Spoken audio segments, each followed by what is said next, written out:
Bon, je vais mettre une pause pour ne pas... Bon, d'accord, c'est terminé. OK. Donc, je vais fermer tout ça. Je vais fermer tout ça. Je vais fermer tout ça et je vais aller chercher un gabarit de structure. Aller chercher un gabarit de structure. Je vais créer un nouveau projet. Pour un nouveau projet, je crois que j'ai déjà un gabarit ici. Si vous vous rappelez bien, on a eu à faire un projet sur une villa. On a fait un projet sur une villa où il y avait créé des fichiers gabarits. Je vous ai montré comment il fallait créer un fichier gabarit. Donc là, ce sont les gabarits de plomberie. Je ne sais plus trop où est-ce que je les ai rangés. Je ne sais plus trop. D'accord, je vais chercher et puis pour ne pas que la vidéo soit trop longue, je vais chercher et puis on reprend la vidéo tout à l'heure.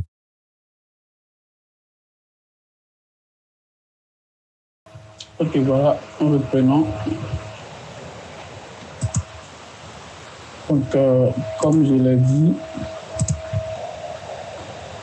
nous allons créer un nouveau projet, nous allons créer un nouveau projet. Allez chercher le gabarit. Allez chercher le gabarit. Alors, chercher le gabarit. On va prendre un gabarit d'un projet de R+6 et nous allons essayer de la modifier. Voilà.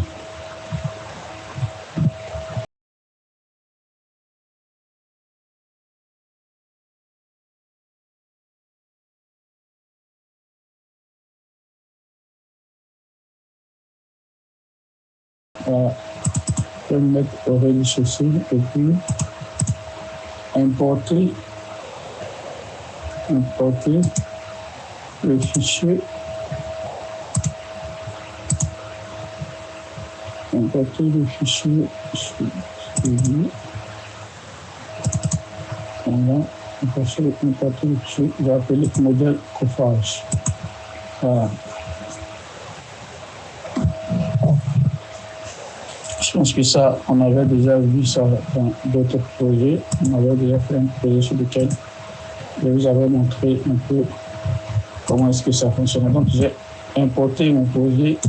L'idée, c'est d'avoir les axes, d'avoir directement les axes et les poteaux qui ont été prévus par l'architecte. Donc, si je vais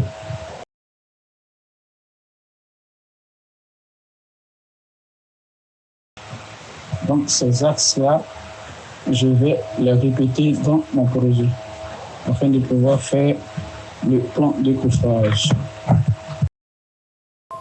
Donc ici, on va aller dans coordonnées, collaborer, ensuite coordonnées, sélectionner le lien, je sélectionne le lien, je vais aller dans copier, copie multiple, et au lieu de sélectionner un à un, je vais prendre tout le fichier et venir dans filtre. Heureusement, ce ne sont que des quadrillages.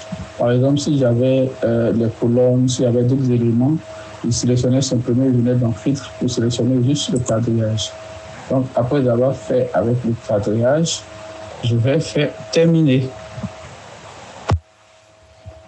Alors, après avoir fait ça, je fais terminer. Ensuite, copie contrôle, puis terminer ici. Voilà, voici les axes qui sont là que je peux sélectionner plus facilement.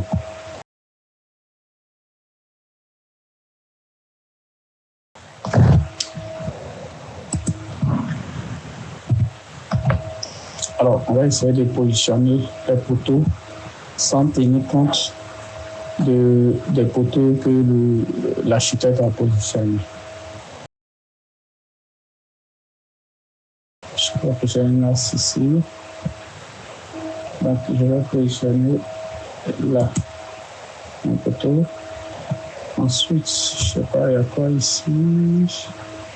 Je vais positionner un autre là.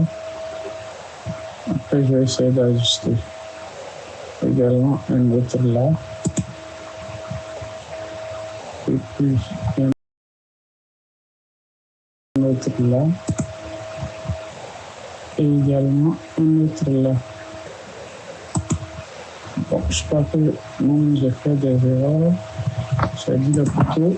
Bon, est-ce que nous avons fait ça, ça va? Ok, est-ce que les dimensions sont bonnes? Oui, 20-40. Ensuite, je vais positionner le poteau de 20-50.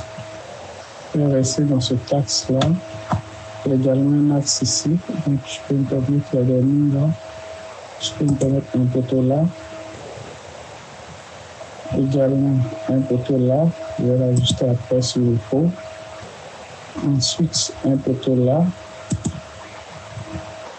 Et puis, un poteau là également. Bon, là, je vais prendre du 20-40 puisque je suis à l'extrémité. Également ici, je vais prendre également du 20-40. Voilà. Ensuite, je vais continuer avec les 20-50. Là, je crois que moi, je vais faire ça en voile. Donc, je n'aurai pas vraiment besoin de mettre des poteaux là. Par contre, là, j'aurais besoin de poteaux, mais je ne vois pas d'axe. Je ne vois pas d'axe dans ce sens-là, dans le sens de la largeur. Mais il me faut un poteau là. Donc, je vais me permettre ça. Après, je vais pouvoir ajuster.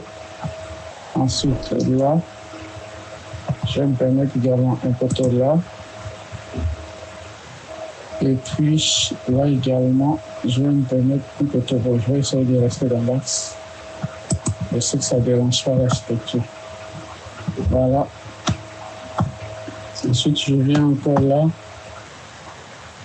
Je ne vois pas d'axe, mais je vais positionner. Après, on verra s'il y a lieu d'ajuster. Ensuite, là. Et puis, là. Voilà. Ensuite, je viens là. Je vais positionner. Là également, je crois que je suis toujours dans le ligne, je vais positionner. Là, j'ai également un voile. Donc, je peux venir là-dessus, pas de souci. Et puis, positionner un autre là. Je crois que là, je suis maintenant à l'extrémité. Je vais positionner un autre là. Ensuite, un autre là. Voilà. Je pense que encore un autre là. Un autre là, je ne sais pas trop il y a quoi ici, mais est-ce que ça vaut la peine? Je vais positionner, après j'aurai le temps d'ajuster. Voilà. Et puis là également, je vais positionner, j'aurai le temps d'ajuster. Voilà. Donc on a ça. Du coup, je crois que là, l'idéal serait que, je ne sais pas pourquoi il y a deux axes. L'idéal serait que je finisse là avec ce poteau-là. L'idéal serait que je finisse là. Je ne sais pas trop, j'aurai le temps de vérifier avec le plan. Là également, j'ai mis un poteau. Est-ce que je dois aller? Je vais regarder ça. Je vais regarder ça. Ensuite, ça. Attention à ce que ça ne dérange pas en fait le parking. Donc, je vais essayer de revoir après. Pour ne pas déranger le parking. Parce qu'apparemment, l'architecte, lui, il a mis en fait ces poteaux-là par rapport au parking. Et là, moi, je le mets comme ça. Je pense que de là, on peut avoir un véhicule là, un véhicule là. Ensuite, peut-être un ou deux véhicules là, un ou deux véhicules là. Voilà. Je pense qu'on va garder ça comme ça. Et puis voir ce que ça donne. Lorsqu'on va essayer de masquer ça. Voilà. Tous ces poteaux-là, je vais les copier et les envoyer à la fondation. Voilà. Je l'envoie à la fondation. Je vais leur demander maintenant de respecter les dimensions de la fondation. Donc, on part niveau basse fondation, ensuite niveau supérieur LBC. Voilà. Donc, je vais venir ici sur la coupe, sur une coupe pour voir comment ça se présente. Je crois que je vais essayer. Voilà. Tourne dans le verse. Ok. On a une fondation à 5 mètres haut. On va essayer de corriger ça. On va essayer de corriger ça. Après, on aura la possibilité de vérifier tout ça dans l'étude géotechnique. Mais là, moi, je vais garder moins 200. Moins 200. Moins 250. Pour être plus sûr. Voilà. Ensuite, je vais supprimer ça. Je ne pourrai pas faire de radier, donc je vais supprimer ça. Voilà. LBC, 3 mètres 20 pour... OK. Voilà, je crois que c'est bon. Ensuite, on a L plus 4. Ensuite, L plus 4, donc le 5, on va le supprimer. Le 6, on va le supprimer. Et puis, l'édicule, on va le ramener à 1900 pardon. Voilà. Là, c'est quoi? Bon, ça, certainement, je l'utilise pour d'autres choses. OK. Donc, si je mets plutôt là en fondation, je vais maintenant venir sur le plan de fondation. Je vais venir sur le plan de fondation pour essayer de corriger tout ça. On voit véritablement l'emplacement. OK. Donc, là également, on a ça. On peut aller voir de temps en temps là pour voir ce que ça donne. En fait, voilà. Donc, en fait, là, il a prévu en fait combien de places de parking? 1, 2, 3, 4, 5, 6, 7, 8, 9, 10, 11, 12, 13, 14. Faisons 14 places de parking. 14 places de parking. Est-ce que nous avons ça ici? Je crois qu'il y a une place. 1, 2, 3, 4. Là, on ne peut pas. 5, 6, 7, 8, 9, 10. 10. Je pense qu'il est mieux d'avoir une structure bien dimensionnée plutôt que d'avoir un bâtiment avec plus de véhicules mais qui ne répond pas structurellement aux besoins. Voilà, comme je le disais ici, je vais essayer de corriger ça. Qu'est-ce qu'il me va pas là? Là, j'ai obtenu carrément. C'est ça, non? On va utiliser ça. Est-ce que c'est ça que je vais utiliser? On va sur les axes.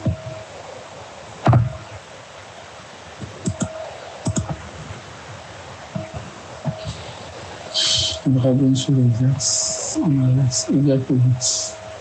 Y8 qui ne passe que dans ça. Dans ça. Donc, comme je suis dans ce sens, il n'y a pas d'entrée ici. Je pense que ça peut aller. Ça peut aller. Par contre, là, ah non, ça ne peut pas aller. Soit je le décale, comme ça peut aller. Là, par contre, ça va. Mais je pense que je vais en profiter de ça pour faire une gaine ici. Donc, dans cette gaine-là, je vais garder ce poteau-là pour faire ma gaine. Voilà, ça va m'arranger. C'est-à-dire, est-ce qu'on se trouve là? Là. Ah non, c'est pas bon. Je suis plutôt là, ici. Si c'est ici, ça ne gêne pas. Ça ne gêne pas, mais là, ça gêne un peu. Oui, là, c'est là. Je suis plutôt là. Après, je vais un peu, sinon, je vais oublier faire ma gaine comme ça, dans ce sens. Voilà. Voilà, je vais faire la gaine comme ça. Et là aussi, je ne peux pas, parce que ça arrive d'un passage. Donc, je vais créer le axe. Est-ce que j'ai véritablement besoin de cet axe? Est-ce que j'ai véritablement besoin de cet axe-là? Un poteau.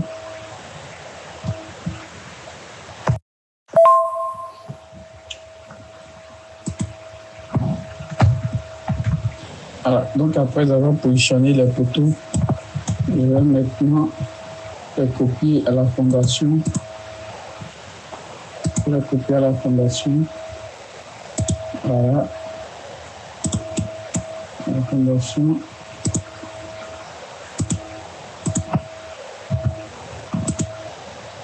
Voilà. Ça me plutôt ceux-là, je vais les envoyer au rez-de-chaussée, le bas sur le rez-de-chaussée, le ok. Le PHLDC. Ok. Maintenant que j'ai ça, ça c'est en fondation. Maintenant, je vais venir en fondation et venir choisir les éléments que je souhaite utiliser.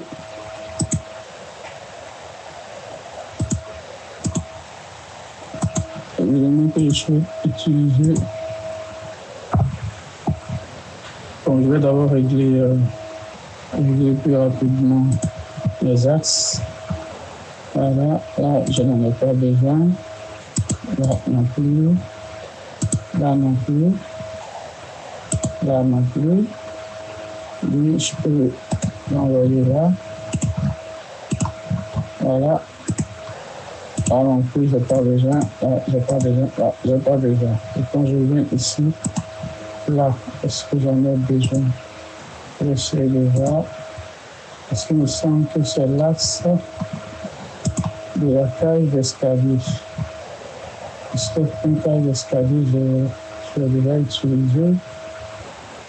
Déjà utilisé cet axe, par contre, c'est celui-là, donc je n'ai pas besoin. Et là également, je pense que j'en ai besoin. Voilà, j'en ai besoin. Celui-là, non. Je vais essayer de vérifier. Est-ce qu'il passe? Si, j'en ai besoin pour le voir. Donc, oui, je regarde. Donc, je pense que c'est bon. Donc, voici les axes de mon bâtiment. Et là, je vais vérifier. Je vais vérifier ici. Est-ce qu'il y en a? Est-ce qu'il y en a ici, là, je vais avoir des poteaux sur l'axe Y7 et Y5. 7 et 5. Je dois avoir des poteaux. Je crois que je vais utiliser des poteaux 30. Je serai plus à l'aise avec ça. Ok. Maintenant, je vais positionner le voile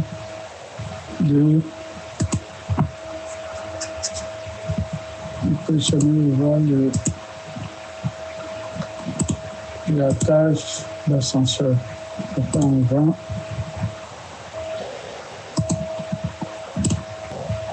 ce qui m'a donné des poutres de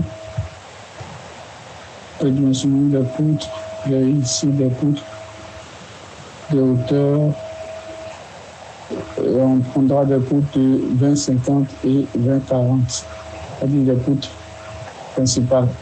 Et ensuite les poutres secondaires de 20-30 et de 20-40 également.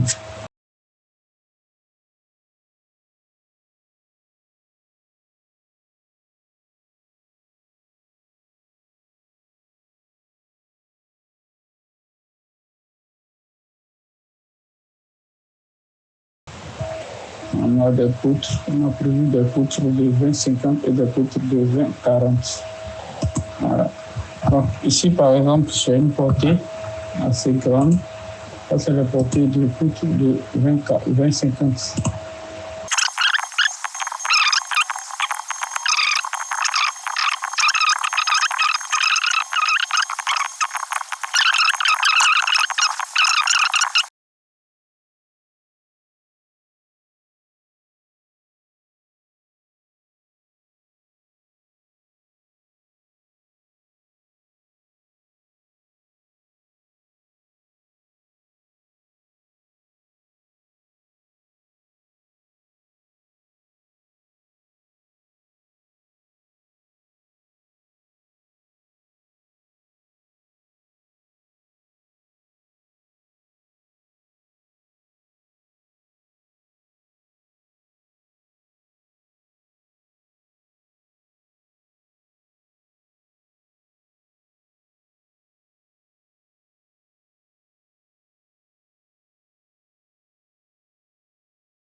reprendre sur robot.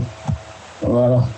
Maintenant, ici, je vais utiliser une poutre de 20, 40. Après, j'aurai le temps de vérifier si l'emplacement est bon ou pas par rapport à... Ce sont les poutres secondaires. Donc, je vais 21, 20, 40.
Le plan de l'étage courant.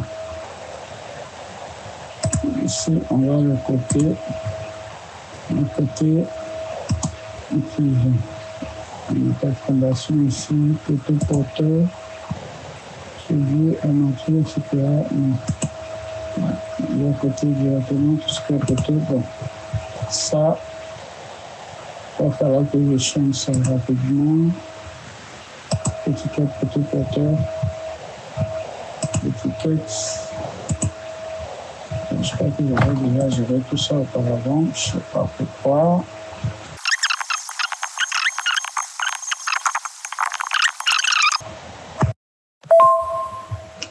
Après avoir terminé le plan de coffrage, nous allons passer à la modélisation sur robot.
Après avoir fini le plan de coffrage, on va passer à la description structurale.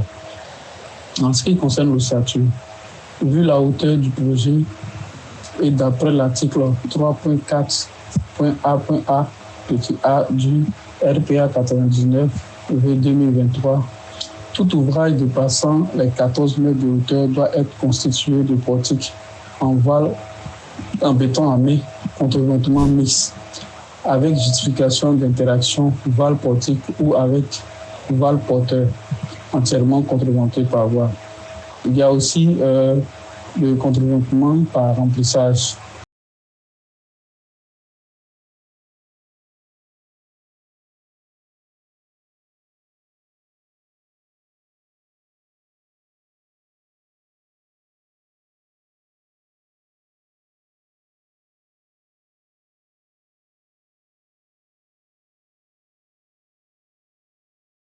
Ici, les planchers. Les planchers utilisés sont de type dalle pleine et corps creux ou dit avec une dalle de compression en béton armé formant ici un diagramme horizontal rigide transmettant les charges horizontales aux éléments verticaux tout en assurant la comptabilité des déformations. Voilà. En termes de réglementation et normes de calcul, on va prendre, comme on appelle ça, la présente note élabore souvent les règles de calcul de conception. Donc, dans notre cas, on va utiliser l'Eurocode 2. Dans les caractéristiques mécaniques des matériaux, on a le béton. Le béton à l'ELU, le FC28 égale à 25 mégapascal. À l'ELS, les contraintes de compression du béton, on va prendre 15 mégapascal. Pour les déformations longitudinales du béton, pour les contraintes de courte durée, on va prendre 1,11, Et les coefficients de poisson, bon, tout ça, ce sont des hypothèses de calcul que vous aurez en fichier joint. On ne va pas s'attarder là-dessus. Je pense que ce sont des choses qu'on a déjà vues sur d'autres vidéos. Donc, je vais mettre ça en fichier joint. En ce qui concerne l'évaluation des charges, et des sous-charges, on a comme charge verticale les charges G. Pour les tâches courantes, je vous rappelle que nous sommes dans un cas de bâtiment de type logement. Donc, les étages courants, on va prendre G égale à 2,5 kN par mètre carré. Pour les terrasses accessibles, on va prendre 2,5 kN par mètre carré également. Pour les terrasses inaccessibles, on va prendre 2,5 kN par mètre carré également. Pour le vitrage, on va prendre 150 kg par mètre carré. Les dalles pleines inclinées, voire les balcons, on va prendre G égale à 375 kg par mètre carré. En termes de maçonnerie, on aura par moment des doubles cloisons. Donc, on va prendre 280 kg par mètre carré. Bon, ça, on peut le convertir en kilonewton par mètre carré en fonction des données que vous connaissez. Donc, en termes de charge d'exploitation, on a l'étage courant sera de 1,5 kN, les terrasses de 1,5 kN, les escaliers de 250 kg par newton. Pour les charges horizontales, bon, ça, on va voir ça quand on va commencer à parler de calcul dynamique. Voilà, donc dans cette séance, on a essayé de présenter le bâtiment. On a fait une présentation architecturale et également une présentation structurale. Nous avons essayé de communiquer sur les caractéristiques des matériaux, comme on appelle ça, l'évaluation des charges. Nous avons fait également le plan de coffrage. Maintenant, après tout ça, on va maintenant se concentrer sur la modélisation sur robot.